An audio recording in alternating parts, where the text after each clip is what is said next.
Chapter 8 of Marx's Capital, Volume 1, is constant capital and variable capital. If you remember from last time, we talked about how workers increase the value of a commodity by expending labor power onto materials that go into making that commodity. The value of a commodity embodies the value of the human labor performed on it and the value of the means of production that were consumed in the process, whether that be raw materials or wear and tear of the machine.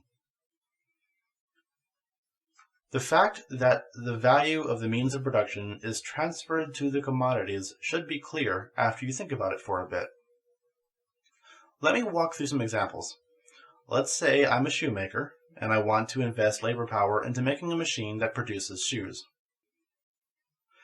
Let's say it normally takes me 10 hours to make a shoe, but I want to get that labor time down to sell more shoes, so I'm going to want to make a machine that allows me to make shoes faster. So let's say I devote 10 hours to making such a machine, and that this machine is fully automatic, but it can only make one shoe before it breaks. Clearly, I'm horrible at making machines. And of course, assume that the raw materials to produce the shoe have been accounted for in both the manual and mechanical process. So how much labor went into the shoe the machine made? Well, 10 hours, because that's how long I worked to make this one-use machine. So the shoe has the same value as if I had made it manually, because making the machine did not save me any time in the production process. Okay, so let's consider the case where I've gotten a little bit better at making machines, and now I've worked for 10 hours to produce a machine that can, fully automatically, produce 10 shoes before it breaks. Now, the amount of labor I've expended is an hour per shoe. Now I'm getting somewhere.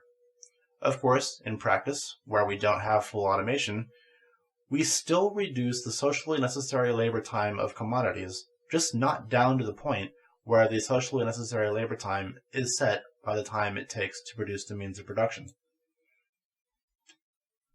So the takeaway from all this is that machines impart their value on the parts they produce, which is some non-zero quantity because of the labor that went into producing the raw materials and the fact that the means of production wear and tear, such that they can only produce finite values.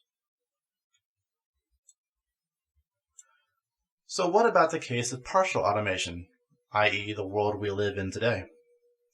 Here, the valorization process exists in two parts.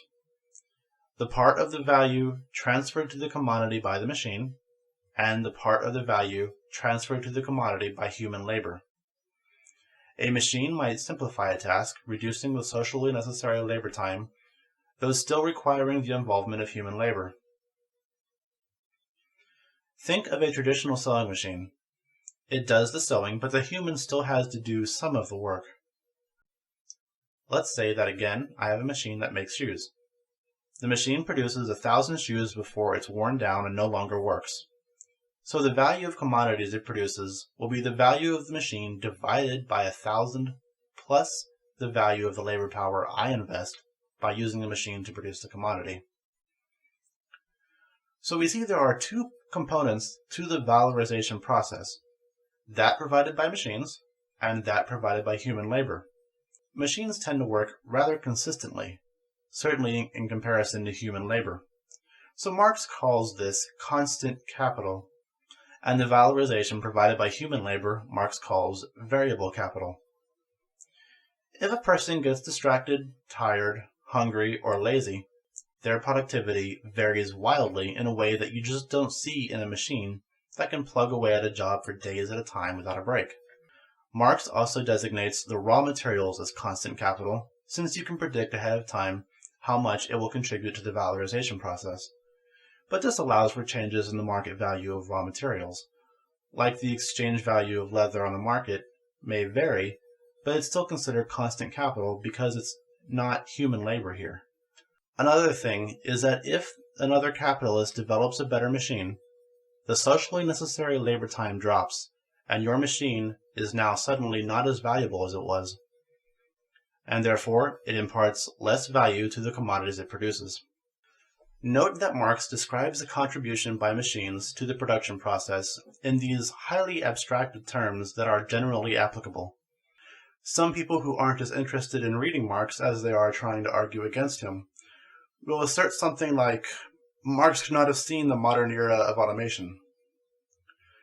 It's certainly true that the productive forces of society were not nearly as advanced when Marx was writing Capital, but they are not advanced in such a way that it violates his analysis. Machines still do work, and Chapter 8 is just as applicable to modern machinery as it was to the primitive machinery of the mid-19th century. In both, the goal was to reduce the socially necessary labor time required to produce commodities.